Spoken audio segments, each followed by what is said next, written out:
സ്തുതിക്കട്ടെ, സ്തുതിക്കട്ടെ. ഹല്ലേലൂയ, ഹല്ലേലൂയ, ഹല്ലേലൂയ, ഹല്ലേലൂയ. മഹത്വം, മഹത്വം. ആരാധന, ഹല്ലേലൂയ, ഹല്ലേലൂയ, ഹല്ലേലൂയ, ഹല്ലേലൂയ. മഹത്വം, മഹത്വം. ആരാധന, ആരാധന, ഹല്ലേലൂയ, ഹല്ലേലൂയ, ഹല്ലേലൂയ, ഹല്ലേലൂയ. അച്ഛനോട് ചേർന്ന് പ്രാർത്ഥിക്കുക. കർത്താവായ ദൈവമേ, കർത്താവായ ദൈവമേ, അങ്ങയുടെ വിശുദ്ധ പൗരോഹിത്യത്തെ മഹത്വപ്പെടുത്തണമേ. സഭയിലുള്ള സാന്നിധ്യം പ്രകടമാക്കണമേ. കർത്താവേ, തീർത്ഥാടനത്തിൽ പ്രാർത്ഥിക്കുന്നവരും ഓൺലൈനിൽ പ്രാർത്ഥിക്കുന്നവരും അവർ രോഗികളായിട്ടുള്ളവരുടെ മേൽ അങ്ങയുടെ തിരുമുറിവാർന്ന വലതുകരം വയ്ക്കണമേ. ഓരോ രോഗികളുടെ മേലും അങ്ങനെ വിശുദ്ധമായ തിരുമുറിവാർന്ന വലതുകരം സ്പർശിക്കണമേ. തൊണ്ടയിലെ രോഗികള്, ടോൺസിലൈറ്റ് രോഗികള്, തൈറോയ്ഡ് രോഗികള്, ശ്വാസകോശ രോഗികള്, കരള് രോഗികള്, ഹൃദയ രോഗികള്, ഉദര രോഗികള്, അൾസർ രോഗികള്, രോഗമുള്ളവര്, ആന്തരിക അവയവങ്ങളിലെ മുഴകളുള്ളവര് കർത്താവിന്റെ രക്തത്താൽ നനക്കപ്പെടട്ടെ.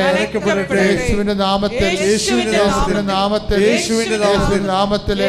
മാരക രോഗങ്ങള്, തീരാവേദികള് യേശുവിന്റെ നാമത്തിൽ ഈ നിമിഷം മാറിപ്പോകട്ടെ. ഹല്ലേലൂയ, ഹല്ലേലൂയ, ഹല്ലേലൂയ, ഹല്ലേലൂയ. യേശുവേ, ഹല്ലേലൂയ, ഹല്ലേലൂയ.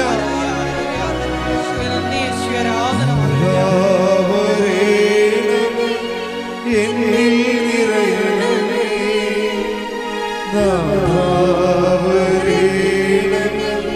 സൗഖ്യം നൽകണമേ,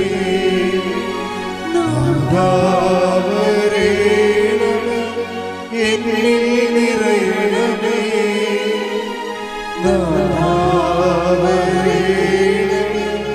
സൗഖ്യം നൽകണമേ.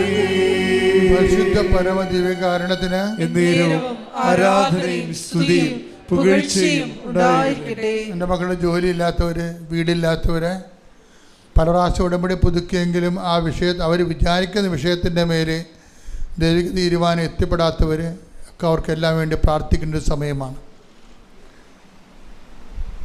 എൻ്റെ മക്കളെ അച്ഛൻ പ്രാർത്ഥിക്കുമ്പോൾ സ്തുതിച്ചുകൊണ്ടിരിക്കട്ടെ. ശ്രദ്ധിക്കട്ടെ. ഹല്ലേലൂയ, ഹല്ലേലൂയ, ഹല്ലേലൂയ, ഹല്ലേലൂയ, ഹല്ലേലൂയ.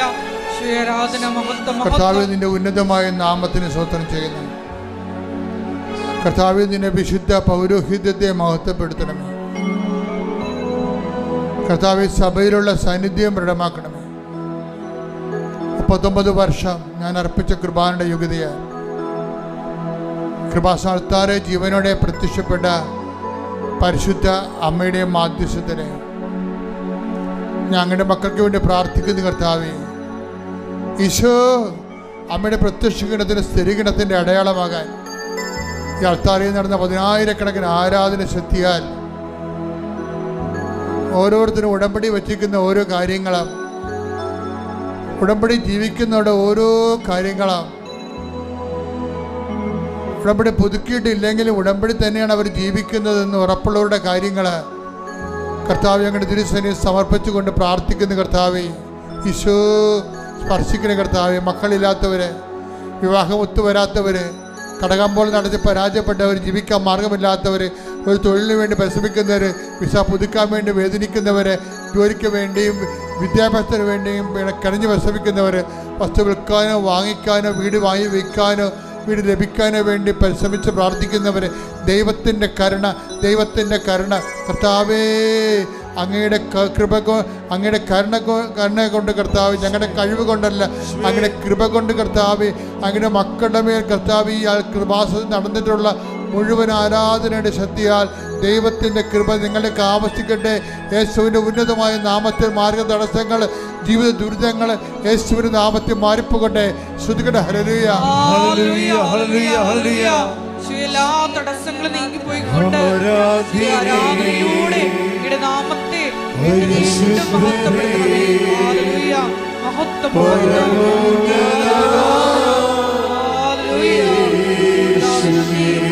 കർത്താവേ, മഹത്വം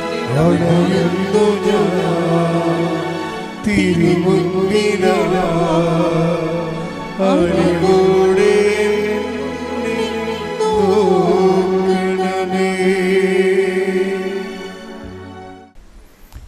നിങ്ങൾ ഉപ്പ് ഇട്ട് പ്രാർത്ഥിക്കണമെന്ന് പറയണില്ലേ? എപ്പോഴും നമ്മൾ ശ്രദ്ധിക്കണമെന്ന് വെച്ച് കഴിഞ്ഞാൽ നിങ്ങളതൊരു ശുദ്ധപ്രയോഗം പോലെ ചെയ്യരുത്. ഉടമ്പടിയിൽ ഉപ്പ് തന്നിരിക്കുന്നതിൻ്റെ ഉദ്ദേശം എന്ന് പറയുന്നത് അത് അറിയാവുന്നവർ മാത്രമേ അത് അപ്ലൈ ചെയ്യാവൂ. കാര്യം അതിൻ്റെ ഉദ്ദേശം എന്ന് പറയണത്, ഇപ്പോൾ കഴിഞ്ഞ ദിവസങ്ങളിൽ ഇവിടെ സാക്ഷ്യം പറഞ്ഞപ്പോൾ ഉപ്പിട്ട കാര്യം പറഞ്ഞപ്പോൾ സാക്ഷ്യം പറഞ്ഞ ലേഡി പറയണത് അത് കർത്താവിൻ്റെ രക്തമാണെന്നൊക്കെ. അപ്പോൾ ഞാൻ തന്നെ ഞെട്ടിപ്പോയി. അങ്ങനെയൊന്നും ഞാൻ പറഞ്ഞിട്ടില്ല, അത് അവിടെ കയ്യിൽ നിന്നിട്ട് കാച്ചണതാണ്. ഇതൊക്കെ കയറിപ്പോവുകയില്ലേ? ഇതൊന്നുമല്ല വിഷയം. ഉപ്പ് എന്താ വിഷയമെന്ന് അറിയണം നമ്മൾ. അതെന്താ പ്രശ്നം എന്ന് പറയണത്? ഇത് ഈ നോട്ട് ബൈ ഉടമ്പടി വർക്ക് ചെയ്യണത് എങ്ങനെയാണ്? Not by merit but by grace. അതെന്താണ്?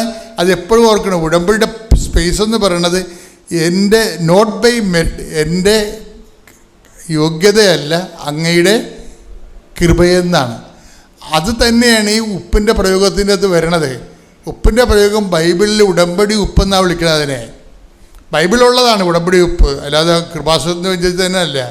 ഉടമ്പടി ഉപ്പ് ബൈബിളിലുള്ളതാണ്. പക്ഷെ ഉപ്പ് ഉപയോഗിക്കുന്നത് എപ്പോഴാണ്?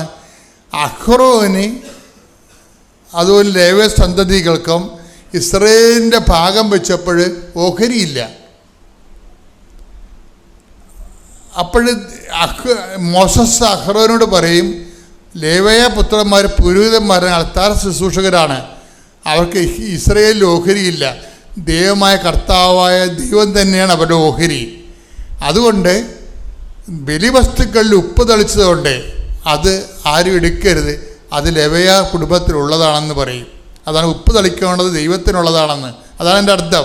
നമ്മൾ ഉപ്പ് കൊണ്ട് തളിച്ചതിൻ്റെ അർത്ഥം എന്താണ്? വിശ്വാസ പ്രമാണം ചൊല്ലിയത് അർത്ഥത്തിൻ്റെ അർത്ഥം എന്താണ്? ഞാനിവിടെ തോറ്റിരിക്കുന്നു, എനിക്കിവിടെ അവകാശമില്ല, എൻ്റെ അവകാശം കർത്താവാണെന്ന്. ശ്രദ്ധിക്കട്ടെ. ഹല്ലേലൂയ. അത് നമ്മൾ അറിയണമെങ്കിൽ, അത് വായിക്കണമെങ്കിൽ സംഖ്യ എടുത്ത്, സംഖ്യ 18, 18, 19, 20 എടുത്ത് ശ്രദ്ധിക്കട്ടെ. ഹല്ലേലൂയ. ഹല്ലേലൂയ. ഹല്ലേലൂയ. ഹല്ലേലൂയ. യേശുവേ നന്ദി. ഹല്ലേലൂയ. ഹല്ലേലൂയ. ഹല്ലേലൂയ. യേശുവേ സ്തുതി. ഹല്ലേലൂയ. ഹല്ലേലൂയ. ഹല്ലേലൂയ.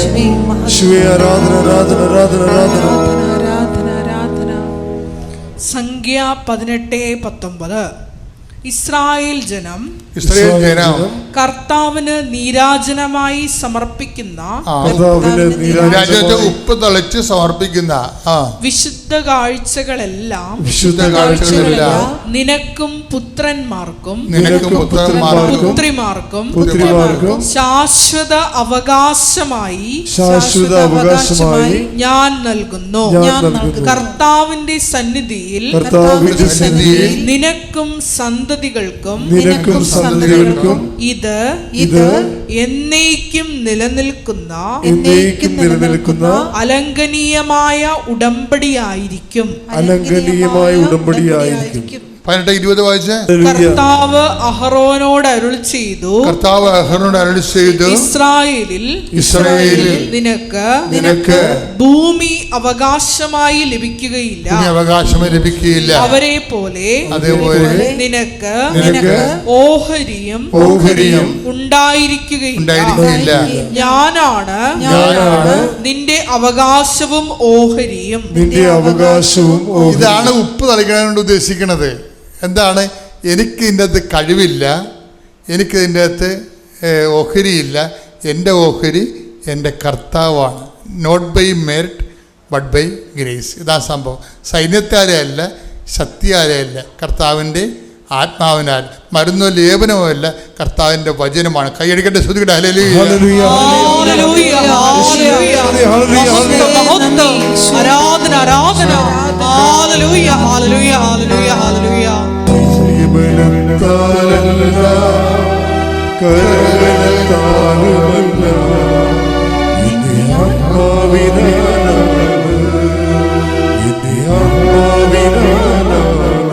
അത് ചെയ്യുമ്പോൾ വിശ്വാസ പ്രമാണം ചങ്കെ കൊണ്ട് ചൊല്ലിയിട്ട് വേണം അത് പ്രയോഗിക്കാൻ. ഇത് വിശ്വാസ പ്രയോഗമെന്ന് പറയും. ഞാൻ നേരത്തെ പറഞ്ഞിട്ടുള്ളതാണ്, പുതിയ ആൾക്കാർ കേൾക്കാം. വിശ്വാസത്തെ ഉടമ്പടിയിൽ നമുക്കറിയാം, വിശ്വാസത്തെ നമുക്ക് പ്രാർത്ഥനയാക്കി മാറ്റാം, വിശ്വാസത്തെ നമുക്ക് പ്രഖ്യാപനമായി മാറ്റാം, വിശ്വാസത്തെ നമുക്ക് പ്രയോഗമായി മാറ്റാം. ഇപ്പോൾ ഉടമ്പടിയിലാണ് പ്രയോഗവിധികളുള്ളത്, വിശ്വാസത്തെ പ്രയോഗമാകും. ഇപ്പോൾ എന്താണ് ഇപ്പോൾ ഇവർ പറയണത്, ഇവർ PT പരീക്ഷയ്ക്ക് പോകും. ഇപ്പോൾ ഈ സ്ഥലത്തിൻ്റെ കാര്യം പറഞ്ഞല്ലേ, സ്ഥലത്തിൻ്റെ കാര്യം ഇവർ ഒപ്പിട്ട് കഴിഞ്ഞപ്പോൾ തന്നെ ഈ വില്ലേജ് ഓഫീസറിന് സാറിനോട് ഇത് കാര്യം പറഞ്ഞു, ഇതാണ് സംഭവം എന്ന് പറഞ്ഞു. പുള്ളി അവിടെ ഇരുന്നിട്ട് അപ്പം തന്നെ പച്ച മഷി എടുത്തിട്ട് സാങ്ഷനാക്കും. ഓൺ ദി സ്പോട്ട് സാങ്ഷൻ ആക്കുകയാണ്. 3 കൊല്ലത്തെ ഫയൽ അവിടെ ഇരിപ്പുണ്ട്. 3 കൊല്ലത്തെ ഫയൽ അവിടെ ഇരിപ്പുണ്ടെന്ന് അറിയണോ? എന്നിട്ട് സാങ്ഷൻ ആക്കിയിട്ട് അദ്ദേഹമാണെങ്കിൽ ഒരു എന്തോ ഹാൻഡിക്യാപ്ഡായിട്ടുള്ള ആളാണ്. അദ്ദേഹം എന്നിട്ട് അവിടുന്ന് വീൽ ചെയർ ഉന്തി അദ്ദേഹം ഈ ആദ്യം മുടക്ക് പറഞ്ഞ ആളിൻ്റെ അടുത്ത് വരും എന്ന് പറയും, സാങ്ഷൻ ആക്കിയിട്ടുണ്ട്, സെറ്റ് ചെയ്തേക്കാൻ പറയും. അപ്പോഴേ എന്നിട്ട് വില്ലേജ് ഓഫീസർ പോകും. അപ്പോൾ ഈ സൂപ്രണ്ട് പറയും, മാഡം എന്ത് ചതിയാണ്, നടക്കത്തില്ല. കാര്യം നിങ്ങളോട് ആദ്യം ഞാൻ പറഞ്ഞില്ലേ, ഇവിടെ ഫയൽ ഇങ്ങനെ ഇരിക്കണം കണ്ടില്ലേ, 3 കൊല്ലത്തെ ഉണ്ടെന്ന് പറയും. അപ്പോൾ ഓക്കെ എന്ന് പറഞ്ഞുകൊണ്ട് ഇവർ പോരും. അവർ അതിൻ്റെ പേരിലൊന്നും പറയാമെന്ന് നിൽക്കില്ല. എന്താ കാര്യം, ഉടമ്പടിയിലുള്ളവർ അധികം സംസാരിക്കത്തില്ല. നമുക്ക് അവരോട് സംസാരിക്കേണ്ട കാര്യമില്ലല്ലോ. നമ്മൾ സെൻറ്ററിലല്ലേ സാധനം പിടിക്കുന്നത്, അതെപ്പോഴും ഓർക്കണം നിങ്ങൾ. സെൻറ്ററിൽ പിടിപാടുള്ളവർ അധികം സംസാരിക്കത്തില്ല. അല്ലാത്തവർ മുഖ്യം മുളിയും വായത്തൊന്നൊക്കെ വിളിച്ച് പറഞ്ഞിട്ട് പോകും. നിങ്ങൾക്ക് മനുഷ്യൻ്റെ വിഷമം അറിയാൻ പറ്റില്ല, കഷ്ടം, ഞാൻ എത്ര പ്രാവശ്യം നടക്കണം, ഞാൻ ഒരൊറ്റ പെണ്ണല്ലേ, ഇങ്ങനെ ഈ മനുഷ്യന്മാർ വായത്തൊന്നൊക്കെ വിളിച്ച് പറയുമല്ലോ. അങ്ങനെയൊന്നും വിളിച്ചു പറഞ്ഞ കാര്യമില്ല. ഉടമ്പടിക്കാർ ഉടമ്പടിയിൽ ഇരിക്കുന്നത് നമുക്ക് തന്നെ തോന്നുന്നത് നമ്മൾ ഉടമ്പടിയിലാണെന്ന്. അപ്പോൾ ഇവരൊന്നും മിണ്ടിയില്ല. കാര്യം എന്താണ്, അത് വേറെ സെൻട്രൽ ഓഫീസുണ്ട്, അത് മറിയത്തിൻ്റെ ഓഫീസിൽ ചെയ്യണ കാര്യമാണത്. ഇവർ ചെയ്യണമല്ലത്, അതവരോട് ചെയ്യും. അത് ചെയ്തിട്ട് മാത്രമേ റിപ്പോർട്ട് ചെയ്യത്തുള്ളൂ. എന്നിട്ട് അവർ കണ്ടു പോകുന്നു. പിറ്റേ ദിവസം ഇവരെന്ത് ചെയ്യുന്നത് വെച്ചാൽ ഇവർ ആ ഉപ്പ് കൊണ്ടുവന്ന് ഈ റീസർവേ മാറിപ്പോയ സ്ഥലത്ത് കൊണ്ടുവന്ന് വിശ്വപ്രമാണം ചൊല്ലി അവർ കുർബാനയ്ക്ക് പോയി. കുർബാനയ്ക്ക് പോയിട്ട് ഞായറാഴ്ച തിരിച്ചു വന്ന ശേഷം റീസർവേ മാറിപ്പോയ പുരയിടത്തിൽ കൊണ്ടുവന്ന് ഈ ഉപ്പ് വിശ്വപ്രമാണം ചൊല്ലിയിട്ട് 5 മിനിറ്റ് കഴിഞ്ഞപ്പോൾ തന്നെ ഒരു സർവേയർ ഇവരെ വിളിക്കും. അത് ടൈം കണ്ട, ടൈം എന്താ ഇങ്ങനെ നിൽക്കുകയാണ്. 5 മിനിറ്റ് കഴിഞ്ഞപ്പോൾ ഒരു സർവേയർ വിളിക്കും, മാഡം നിങ്ങളുടെ നാളെ 11 മണിക്ക് നിങ്ങൾ ആ പുരയിടത്തിലുണ്ടാകണം, ഞാൻ അളക്കാൻ വരുന്നുണ്ടെന്ന്. നോക്കിയേ, ഇത് വർക്കൗട്ട്. ഇതാണ് ടൈം ഷോർട്ടണിങ് എന്ന് പറയണത്. ടൈം ഷോർട്ടണിങ്, സമയ ചുരുക്കം എന്ന് പറയും. മറിയം അത് ഒപ്പിട്ട് കഴിഞ്ഞാൽ പിന്നെ ആർക്കും തടുക്കാൻ പറ്റത്തില്ല. ഞാൻ തുറന്ന വാതിൽ ആരും അടക്കത്തില്ല, അടച്ച വാതിൽ take the word of God. ശ്രുതിക്കട്ടെ ഹല്ലേലൂയ. ഹല്ലേലൂയ ഹല്ലേലൂയ ഹല്ലേലൂയ ഹല്ലേലൂയ. യേശുവേ നന്ദി. ഹല്ലേലൂയ ഹല്ലേലൂയ ഹല്ലേലൂയ. ഈശോ ആരാധന ആരാധന. എന്റെ ഈശോയുടെ അമ്മേ, എന്റെ അമ്മേ, എനിക്ക് ഈശോ തന്നൊരമ്മേ. അമ്മേ എന്റെ അമ്മേ, എന്റെ ഈശോയുടെ അമ്മേ, എന്റെ അമ്മേ, എനിക്ക് ഈശോ തന്നൊരമ്മേ. Ave Maria. ശ്രുതിയുടെ ഹല്ലേലൂയ. ആവേ മരിയ കന്യാമാതാവേ, ആവേ മരിയ കന്യാമാതാവേ, അമ്മേ എന്റെ അമ്മേ, എന്റെ ഈശോയുടെ അമ്മേ, എന്റെ അമ്മേ, എനിക്ക് ഈശോ തന്നൊരമ്മേ. യേശയ്യ 22:22. യേശയ്യ 22:22. ദാവീദ് ഭവനത്തിന്റെ താക്കോൽ, ദാവീദ് ഭവനത്തിന്റെ താക്കോൽ അവന്റെ തോളിൽ ഞാൻ വച്ചു കൊടുക്കും. അവൻ തുറന്നാൽ ആരും അടയ്ക്കുകയോ അവൻ അടച്ചാൽ ആരും തുറക്കുകയോ ഇല്ല. ഇത് ഈശോയ്ക്ക് കിട്ടിയ അധികാരമാണ്, ദാവീദ് ഭവനത്തിന്റെ താക്കോല്. ആ അധികാരമാണ് അമ്മയുടെ മധ്യസ്ഥതയിൽ കൈമാറണത്. അമ്മ അവിടെ കൊണ്ട് ഒപ്പിട്ട് സമയം ആയില്ലെന്ന് പറഞ്ഞാൽ പോലും അമ്മ ഒപ്പിട്ട് കഴിഞ്ഞാൽ ആകാത്ത സമയം ആക്കിയെടുക്കും. എപ്പോഴും എൻ്റെ മക്കളോട് എനിക്ക് ആധിയോടും ഭീതിയോടും കൂടി പറയാനുള്ള കാര്യം, ഞാൻ പറയണത് ഏത് രീതിയിൽ നിങ്ങൾക്ക് മനസ്സിലാവണമെന്ന് എനിക്കറിയത്തില്ല. കാര്യം ഇതിന് ഉടമ്പടിയുടെ ഒരു ജീവിതമുണ്ട്. അത് കുറച്ച് കാര്യം ഉടമ്പടി പ്രകാരം, കുറച്ച് കാര്യം തോന്നിവാസമായിട്ട് എടുക്കുക കഴിഞ്ഞാൽ ഉടമ്പടി ജീവിതമാകത്തില്ല. ഉടമ്പടി ഫുൾ ആൻഡ് ഫുള്ളായിട്ട് തന്നെ ഉടമ്പടി നിലപാടാണ്. ഉടമ്പടി എന്ന് പറയുന്നത് ഒരു നിലപാടാണ്, ശരിക്കും ഒരു സമീപന രീതിയാണ്. എല്ലാം ഉടമ്പടി പ്രകാരം. അവർ സംസാരിക്കാതെ പോകുന്നത് എന്താണ്? അത് ഉടമ്പടി പ്രകാരമാണ്. കാര്യം അവിടെ സംസാരിക്കേണ്ട കാര്യമില്ല. ആ ദൈവത്തിനെ ഏൽപ്പിച്ചിരിക്കുന്ന കാര്യങ്ങളാണ്. നമ്മളിവിടെ മാനുഷികമായിട്ട് സംസാരിക്കേണ്ട കാര്യങ്ങളില്ല. കാര്യം മാനുഷികമായി സംസാരിച്ചു കഴിഞ്ഞാൽ ഉള്ള കുഴപ്പമെന്ന് വെച്ച് കഴിഞ്ഞാൽ അരൂപി ചേഞ്ച് ചെയ്യും. നമ്മുടെ ഒരു ജീവിതം എന്ന് പറയുന്നത് ഒരു ആത്മീയ ജീവിതമാണ്. ആത്മീയ ജീവിതം എന്ന് പറയുന്നത് നമ്മൾ തെറ്റിദ്ധരിക്കരുത്. ആത്മീയ ജീവിതം എന്ന് പറയുന്നത് പ്രാർത്ഥനാ ജീവിതമല്ല. ആത്മീയ ജീവിതം എന്ന് പറയുന്നത് ധ്യാന ജീവിതമല്ല. ആത്മീയ ജീവിതം എന്ന് പറയുന്നത് നമ്മുടെ പെരുമാറ്റത്തിൽ നമ്മൾ എടുക്കുന്ന നിലപാടുകൾക്ക് ആത്മീയത ഉണ്ടാകണം. நீ வந்துட்டு எப்போ பார்த்தாலும் ப்ரேயர் பண்ணிகிட்டே இருக்க, உனக்கு என்ன அப்படி நடக்குது, என்ன நடக்குதுன்னு சொல்லிட்டு. ஆனால் நாங்கள் எல்லார்கிட்டையுமே சொல்வோம், நாங்கள் நல்லா தான் இருக்கோம், நாங்கள் எவ்வளோ கஷ்டப்பட்டோம், எல்லாரும் எங்களை எவ்வளோ கேவலமாக பார்த்தாங்க. ஆனால் இப்போ நாங்கள் நல்லா தான் இருக்கோம். ஒரு காலத்தில் வந்துட்டு சாப்பாட்டுக்கே வழி இல்லாமல் இன்னொரு வீட்டில் போயிட்டு ஏதாச்சும் சாப்பிட கிடைக்குமா அப்படின்லாம் சொல்லி எங்கள் அம்மா எங்ககிட்ட கொண்டு வந்து கொடுத்துருக்காங்க. ஆனால் இப்போ எங்கள் வீட்டில் வந்து ஒரு 50 பேர் வந்தாலும் எங்கள் வீட்டில் உட்காந்து சாப்பிட்ற அளவுக்கு எங்களுக்கு நல்ல வசதி இருக்குது. அதுக்கப்புறம் இப்போ நானும் ஸ்டடீஸ் கம்ப்ளீட் பண்ணிட்டேன். எனக்கு வந்துட்டு ஒரு ஒர்க்கு கிடச்சிச்சு. பட் இன்னும் அது செட்டான ஒர்க்காக கிடைக்கல. சேல்ரி கொஞ்சம் கம்மி தான். இருந்தாலும் நான் இங்கே நிற்கிறேன். மாதா வந்துட்டு எனக்கு ஒரு நல்ல வேலை தருவாங்க நான் நம்புகிறேன். அப்புறம் இன்னொன்று, நான் ஃபஸ்ட்டு உடம்படி எடுத்திருந்தேன். உடம்படி எடுத்து ஒரு அந்த 90 நாள் முடித்து நான் சாட்சி சொல்லிட்டேன். இப்போ ரொம்ப நாள் என்னோட இதை அப்படியே நான் நிறுத்திட்டேன். இப்போ வந்து நான் நேற்று திரும்பவும் நான் உடம்படி எடுத்திருக்கேன். இனி மாதா கூட இருக்க அந்த உறவை நான் இன்னுം തുടരലാൻ இருக்கேன். മാതാ അവങ്ങളോட മകളാ എന്നെ ഏറ്റുക്കുവാങ്ങ നമ്മൾ സന്നം. എൻ്റെ ഭർത്താവ് ഒരുപാട് കുടിയാണ്. കുടിയെന്ന് പറഞ്ഞാൽ മാതിരി അങ്ങനത്തെ ഒരു കുടിയാണ്. മൂപ്പര് ഇടയ്ക്കിടയ്ക്ക് ഫിക്സ് വന്ന് താഴെ വീഴാറുണ്ട്. ഞാൻ ഇടയ്ക്കൊക്കെ ആശുപത്രി കൊണ്ടുപോകാറുണ്ട്. വലിയ വലിയ ആശുപത്രിയിൽ പോയി ട്രീറ്റ്മെൻറ്റ് കൊടുക്കാനൊന്നും എന്നെക്കൊണ്ട് സാധിക്കില്ല. ഞാനിവിടെ വന്ന് ദൈവത്തിന് മുന്നിൽ എൻ്റെ ഭർത്താവിൻ്റെ അവസരം എനിക്ക് തിരിച്ചു തരണമെന്ന് ഞാൻ പ്രാർത്ഥിച്ചു. ദൈവം എനിക്ക് അവസരം തിരിച്ചു തന്നിട്ടുണ്ട്. അതേപോലെ ഞങ്ങളുടെ രണ്ടാളുടെയും ആധാരട്ട കാണാതെ പോയി. ആധാരട്ടയ്ക്ക് ഞാൻ വീണ്ടും എഴുതി കൊടുക്കാത്ത സ്ഥലങ്ങളില്ല. പക്ഷെ കിട്ടിയില്ല. അത് പോയ നാളിൽ ഞാൻ ദൈവത്തിനോട് പ്രാർത്ഥിച്ചു, ദൈവമേ ഇതെവിടെയും മിസ്സാകാതെ ഞങ്ങൾക്കത് തിരിച്ചു തരണേന്ന്. 2 മാസത്തിന് ശേഷം ഞങ്ങൾക്കതൊരേട്ടം കൊണ്ടുവന്ന് തിരിച്ചു തന്നു.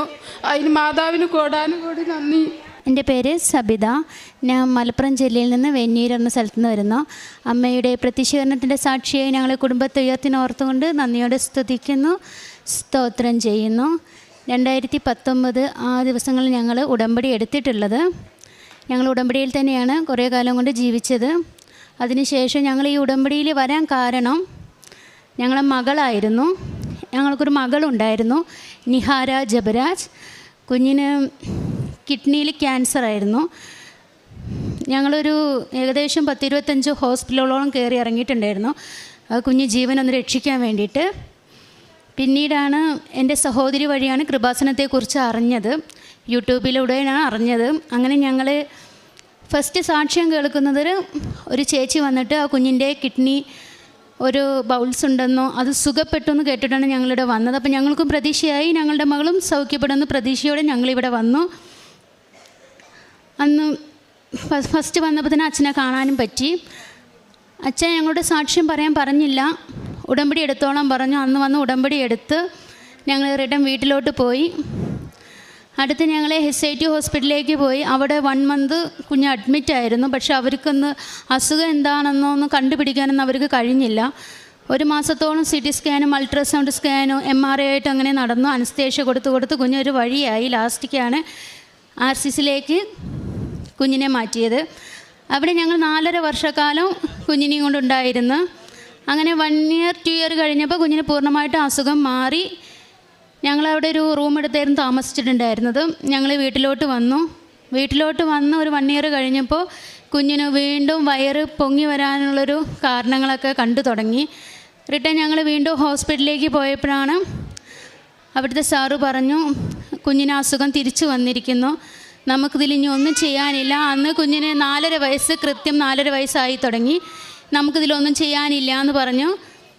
ഞങ്ങൾ ഉടമ്പടി തൈലം, ഉപ്പ്, തേൻ ഇതെല്ലാം കുഞ്ഞിന് കൊടുത്തുകൊണ്ടേയിരുന്നു. ഞങ്ങളോട് ഡോക്ടർ ഫസ്റ്റ് പറഞ്ഞത് കുഞ്ഞ് 3 മാസക്കാലം മാത്രമേ ജീവിച്ചിരിക്കുള്ളൂ, ഈ അസുഖത്തിന് പ്രത്യേകിച്ച് ഒരു മരുന്നോ കാര്യമോ നമുക്കില്ല എന്ന് പറഞ്ഞു. ഒന്നും ചെയ്യാൻ പറ്റില്ല, കാരണം 2 കിഡ്നിയും പൂർണ്ണമായിട്ട് ഇല്ലാതായ അവസ്ഥകളായിരുന്നു അത്. പക്ഷെ അവൾ നല്ല ആക്റ്റീവായിരുന്നു, അവൾക്ക് പ്രത്യേകിച്ച് ബുദ്ധിമുട്ടുകളോ കാര്യങ്ങളോ ഒന്നും ഇല്ലായിരുന്നു. കുഞ്ഞിന് ഇവിടുത്തെ കാശ് രൂപ ഞങ്ങൾ നെഞ്ചിൽ മാലയിൽ ഇട്ട് കൊടുത്തിട്ടുണ്ടായിരുന്നു. അവൾ ചെറിയ കുഞ്ഞാണെങ്കിൽ പോലും അവൾ നല്ല പ്രാർത്ഥനയിൽ തന്നെ ആയിരുന്നു. എപ്പോഴും ഹല്ലേലൂയ പറയും, എപ്പോഴും മാതാവിൻ്റെ കുഞ്ഞെന്നുള്ളൊരു നിലയ്ക്കായിരുന്നു അവളും ജീവിച്ചുകൊണ്ടിരുന്നത്. അടുത്ത് ഞങ്ങൾ എല്ലാം കഴിഞ്ഞ് വേറെ ആയുർവേദം, ഹോമിയോ അങ്ങനത്തെ ഒരുപാട് ലേക്കൊക്കെ മാറി. പക്ഷെ അതിലൊന്നും ഞങ്ങളുടെ മകളെ രക്ഷിക്കാനോ പറ്റിയില്ല. പിന്നീട് RCCയിൽ നിന്ന് ഞങ്ങൾ പോന്നതിന് ശേഷം പിന്നെ മിംസ് ഹോസ്പിറ്റലിലേക്ക് ഞങ്ങൾ പോയത്. ആ പോകുന്ന സമയത്ത് മകൾ ഏറ്റവും കൂടുതൽ സീരിയസ് അവസ്ഥയിലാണ് ഞങ്ങൾ അവൾക്ക് ശ്വാസം പോലും എടുക്കാൻ പറ്റുന്ന ആംബുലൻസ് പോകുന്ന പോക്കിലൊക്കെ മോള് തെറിച്ച് വീഴുന്ന പോലെ ഓക്സിജൻ മാസ്കൊക്കെ അങ്ങോട്ടും ഇങ്ങോട്ടും മാറിക്കൊണ്ടേ ഇരിക്കുകയായിരുന്നു. അതിൽ ഞാൻ കാശ് രൂപം വെച്ച് കുഞ്ഞിൻ്റെ നെഞ്ചത്ത് വെച്ചിട്ട് അമ്മയടുത്ത് പറഞ്ഞു, മാതാവേ, ഇത്രയും കാലം ഞാൻ ഇവിടെ വന്ന് ആരാധിച്ച് പ്രാർത്ഥിച്ച് കുഞ്ഞ് കരഞ്ഞെങ്കിൽ പോലും ഞങ്ങൾ അത്രയും ബുദ്ധിമുട്ട് റിസ്ക് എടുത്ത് മലപ്പുറത്ത് നിന്ന് രാവും പകലും മഴയും വെയിലും കൊണ്ട് ഞങ്ങൾ വന്ന് പ്രാർത്ഥിച്ചിട്ട് ഇങ്ങനൊരവസ്ഥയിലൂടെയാണ് അമ്മയെ ഞങ്ങളെ കൊണ്ടുപോകുന്നതെന്ന് ചോദിച്ച് കാശ് രൂപമെല്ലാം നെഞ്ചത്ത് വെച്ച് മിംസ് ഹോസ്പിറ്റലിൽ എത്തിയപ്പോഴേക്കും കുഞ്ഞ് പൂർണ്ണമായിട്ട് ഞങ്ങളുടെ കയ്യിൽ നിന്ന് പോയിട്ടുണ്ടായിരുന്നു. അപ്പോഴേക്കിനും ഹോസ്പിറ്റലിൽ നിന്ന് ഡോക്ടേഴ്സ് എല്ലാം പുറത്ത് വന്ന് കുഞ്ഞിനെ എൻ്റെ കയ്യിൽ നിന്ന് വാരിയെടുത്തുകൊണ്ട് ഓടിപ്പോയി ഓക്സിജൻ വെച്ച് എന്നെ റൂമിലേക്ക് കൊണ്ടുപോയി. അപ്പോൾ എൻ്റെ സഹോദരി ഞാൻ മാത്രമേ ഉണ്ടായിരുന്നുള്ളൂ, ഹസ്ബൻഡ് കൂടെ ഇല്ലായിരുന്നു. ഡോക്ടർ റൂമിലോട്ട് വിളിച്ചിട്ട് എൻ്റെ അടുത്ത് പറഞ്ഞു, മകളെ സോറി, 10 മിനിറ്റ് മുമ്പേ ആണെങ്കിൽ നമുക്കിതിലൊരു പ്രതീക്ഷ ഉണ്ടായിരുന്നു എന്ന് പറഞ്ഞ്. ആ സമയത്ത് കുഞ്ഞ് വയറ് വളരെയധികം വീർത്ത് എന്താ പറയുക, തടിയൊക്കെ പോയി പറ്റൊരവസ്ഥയിലായിരുന്നു അവൾ കടന്നുകൊണ്ട് വരുന്നത്. അപ്പം ഞാൻ ഈ കാശുരൂപം എൻ്റെ കയ്യിലില്ല, മോളെ കയ്യിലായിരുന്നു. ഞാൻ എൻ്റെ ഉടമ്പടി തൈലം എൻ്റെ നെറ്റിൽ തന്നെ പുരട്ടിയിട്ട് ഞാൻ അങ്ങനെ പറഞ്ഞു അമ്മയടുത്ത്, മാതാവേ, ഞാൻ എന്തിനാ മാതാവ് ഇത്ര കാലം നിൻ്റെ അടുത്ത് ഞാൻ പ്രാർത്ഥിച്ച് ഇങ്ങനൊരവസ്ഥയിലൂടെ അവളെ കൊണ്ടുപോകാനായിരുന്നോ എന്ന് ഞാൻ ചോദിച്ച്. കുറച്ച് കഴിഞ്ഞപ്പോൾ ഒരു സിസ്റ്റർ ഓടി വന്നിട്ട് ഡോക്ടറെ വിളിച്ചുകൊണ്ട് പോയി. ഞാൻ അങ്ങനെ നോക്കിയെന്ന്. പക്ഷേ എൻ്റെ മനസ്സിലൊരിതുണ്ട്, കുഴപ്പമൊന്നുമില്ല, മാതാവ് എന്തെങ്കിലും ഒന്ന് പ്രവർത്തിക്കും എന്നൊരു ചിന്ത, ചെറിയൊരു ചിന്ത എൻ്റെ മനസ്സിൽ വന്ന്.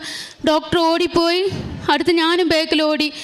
അപ്പോൾ ഡോക്ടർ എന്നോട് പറഞ്ഞു, കുഞ്ഞിനെ ഞങ്ങൾ വെൻറ്റിലേറ്ററിലേക്ക് മാറ്റുകയാണെന്ന് പറഞ്ഞു. അപ്പോൾ മിംസ് ഹോസ്പിറ്റലാണ്. അപ്പോൾ എൻ്റെ അടുത്ത് പറഞ്ഞു, വെൻറ്റിലേറ്ററിൽ മാറ്റുമ്പോൾ ഇത്രയ്ക്ക് എമൗണ്ട് ആവും ഒരു ദിവസത്തിന്. അപ്പോൾ ഞാൻ പറഞ്ഞു, ഇത്രയും വേദനകൾ എൻ്റെ കുട്ടി അനുഭവിച്ചു, അതുകൊണ്ട് തന്നെ വെൻറ്റിലേറ്ററിലേക്ക് മാറ്റേണ്ട, ഡോക്ടർക്ക് അവളെ രക്ഷിക്കാൻ പറ്റുന്ന പൂർണ്ണ ഉറപ്പുണ്ടെങ്കിൽ മാത്രം അവളെ വെൻറ്റിലേറ്ററിലേക്ക് മാറ്റിയാൽ മതി എന്ന് പറഞ്ഞ്. ഡോക്ടർ എന്നോടൊന്നും മിണ്ടിയില്ല. അപ്പോൾ ഡോക്ടർ പറഞ്ഞ്, ശരി, താൽക്കാലികം ഇവിടെ കിടക്കട്ടെ എന്ന് പറഞ്ഞ്. കുഞ്ഞിന് പനി 101, 2, 3 അങ്ങനെ കൂടിക്കൊണ്ടേ ഇരിക്കുകയായിരുന്നു. പെട്ടെന്ന് വീണ്ടും ഞാൻ ഉടമ്പടി തൈലം ഇടപെടാതെ പുരട്ടിക്കൊണ്ടേയിരുന്നു. പെട്ടെന്ന് തന്നെ ഞാൻ മീറ്റർ വെച്ച് നോക്കിയപ്പോൾ കുഞ്ഞിൻ്റെ പനി പൂർണ്ണമായിട്ട് അത് 97 ആ ഒരു ലെവലിലേക്ക് കുറഞ്ഞ് അവർ ICUയിലേക്ക് പെട്ടെന്ന് ഷിഫ്റ്റ് ചെയ്തു. അവൾ ICUയിൽ കിടന്നു, ഓക്സിജൻ മാസ്ക് വെച്ചിട്ടുണ്ടായിരുന്നു. ഫുഡൊന്നും കൊടുക്കരുതെന്ന് പറഞ്ഞു എൻ്റെ അടുത്ത്, ഒരു വക സാധനം കൊടുക്കരുത്, ഒന്നും കഴിക്കാൻ പറ്റുന്ന സാഹചര്യത്തിലല്ല കുഞ്ഞിരിക്കുന്നതെന്ന് പറഞ്ഞ്. ഞാൻ ജസ്റ്റ് ഒന്ന് വാഷ്റൂമിൽ പോയി വന്നപ്പോൾ ഇവളുണ്ട് ഓക്സിജൻ മാസ്കൊക്കെ മാറ്റിക്കൊണ്ട് അങ്ങനെ ചിരിച്ചുകൊണ്ട് കിടക്കുന്നു. അപ്പോൾ എൻ്റെ അടുത്ത് പറയും, എന്നെ അമ്മ എന്ന് അവൾ വിളിക്കാറില്ല, എൻ്റെ പേരാണ് വിളിക്കൽ, സെബി എന്നാണ് വിളിക്കൽ. സെബി എനിക്ക് വേണമെന്ന് പറഞ്ഞ്. ഞാൻ ചെന്ന മക്കൾ കേക്ക് വേണമെന്ന് പറഞ്ഞു. ആ സമയത്ത് മുസ്ലിം സമുദായത്തിൻ്റെ വിശുദ്ധമായ നോയമ്പ് മാസമായിരുന്നു. ഞങ്ങൾ മലപ്പുറംകാരായതുകൊണ്ട് തന്നെ കടകളൊന്നും തുറക്കത്തില്ല. അവരെ വിശുദ്ധമായ നോയമ്പ് മാസത്തിൽ ഹോട്ടലുകളോ കേക്കുകളോ അങ്ങനത്തെ ഹോട്ടലുകളൊന്നും എവിടെയും ഉണ്ടാവത്തില്ല. എവിടേക്കോ പോയിട്ട് എൻ്റെ സഹോദരൻ അത് മേടിച്ചു കൊണ്ടുവന്ന് അവൾ വളരെയധികം സന്തോഷത്തോടെ അത് കഴിച്ചു. ഒന്നും കൊടുക്കരുതെന്നാണ് ഡോക്ടർ പറഞ്ഞു. ഡോക്ടർ വന്ന് എൻ്റെ അടുത്ത് പറഞ്ഞു, മോളെ നീ എന്താണ് ഈ ചെയ്യുന്നത്, ഇങ്ങനെ കൊടുക്കാൻ പാടില്ല, ഓക്സിജൻ മാസ്ക് വെക്കുമെന്ന് പറഞ്ഞു. അവളത് വെക്കാനേ സമ്മതിക്കുന്നില്ല. 2 ദിവസം അവൾ ICUയിൽ കിടന്ന് പൂർണ്ണ ആരോഗ്യത്തോടെ അവൾ വാർഡിലേക്ക് അവൾ മാറ്റി. വാർഡിലേക്ക് മാറ്റി. പിന്നെ അവൾക്ക് ഇഷ്ടമുള്ള എല്ലാ കാര്യങ്ങളും ഞങ്ങൾ ചെയ്തുകൊണ്ടേയിരുന്നു. ഫുഡായിരുന്നു അവൾക്ക് ഏറ്റവും കൂടുതൽ ഇഷ്ടം. അവൾ അങ്ങനെയൊന്നും ഫുഡ് കഴിക്കാറില്ലായിരുന്നു. പിന്നീട് ഡോക്ടർ പറഞ്ഞു, മകളെ ഇനി ഇവിടെ കിടത്തിയിട്ട് കാര്യമില്ല, നിങ്ങൾക്ക് നിങ്ങളുടെ കയ്യിൽ നിന്ന് ക്യാഷ് പോവല്ലാതെ ഈ കുഞ്ഞിനെ നമുക്ക് ആർക്കും ഇനി രക്ഷിക്കാൻ കഴിയില്ല എന്ന് പറഞ്ഞു എൻ്റെ അടുത്ത്. അങ്ങനെ ഞങ്ങൾ വീട്ടിലോട്ട് നിങ്ങൾ പോയിക്കോളൂ എന്ന് പറഞ്ഞ്, ഓക്സിജൻ്റെ സഹായത്തോടെ വേണം കുഞ്ഞിൻ്റെ മരണാന്തരം വരെ കിടക്കാൻ എന്ന് പറഞ്ഞ് ഞങ്ങൾ വളരെ വേദനയോടുകൂടി കുഞ്ഞിനെ വീട്ടിലേക്ക്, അപ്പോഴേക്കിനും നമ്മുടെ അടുത്തുള്ള ആളുകളും സെൻറ്ററുകളെല്ലാം ചേർന്ന് വീട്ടിൽ ഓക്സിജൻ്റെ സൗകര്യങ്ങളൊക്കെ ഏർപ്പാടാക്കി തുടങ്ങിയിരുന്നു. ഞങ്ങൾ വീട്ടിലേക്ക് ആംബുലൻസിൽ പോകുന്ന വഴി വീണ്ടും കുഞ്ഞിന് വയ്യാണ്ടായി. ഞങ്ങൾ വീണ്ടും നേരെ കോഴിക്കോട് മെഡിക്കൽ കോളേജ് മാതൃശിശുവിലേക്കാണ് കുഞ്ഞ് ആംബുലൻസ് പോയത്. ആ സമയത്ത് മോൾക്ക് വളരെയധികം ശ്വാസം എടുക്കാൻ ബുദ്ധിമുട്ടായി. ഭയങ്കര ബ്ലോക്കായിരുന്നു ആ സമയം. ബ്ലോക്ക് സമയത്ത് ഇതേ ഒരു അവസ്ഥയിലൂടെ കടന്നു പോയപ്പോൾ മാതാവിനോട് ഞാൻ വീണ്ടും പറഞ്ഞു, മാതാവ് എന്തിനാണ് ഇങ്ങനെയൊക്കെ ഒരു പരീക്ഷണം തരുന്നത്? എത്രത്തോളം അനുഭവിച്ചു, ഇനിയും അനുഭവിക്കാനുള്ള വഴികളാണോ ഞങ്ങൾ കടന്നു പോകുന്നു ചോദിച്ച്. ഞാൻ പറഞ്ഞ സെക്കൻഡ് നേരം തന്നെ മോൾക്ക് ആ ശ്വാസം തിരിച്ചു കിട്ടുകയും അവൾ വളരെ സന്തോഷത്തോടെ എന്നെ നോക്കി ചിരിക്കുകയും ചെയ്ത് മാതൃശിശുവിലെത്തി. അവിടെ എത്തിയപ്പോൾ അവിടുത്തെ ഡോക്ടർ എൻ്റെ അടുത്ത് പറഞ്ഞു, മകളെ 4 ദിവസം അതിനുള്ളിൽ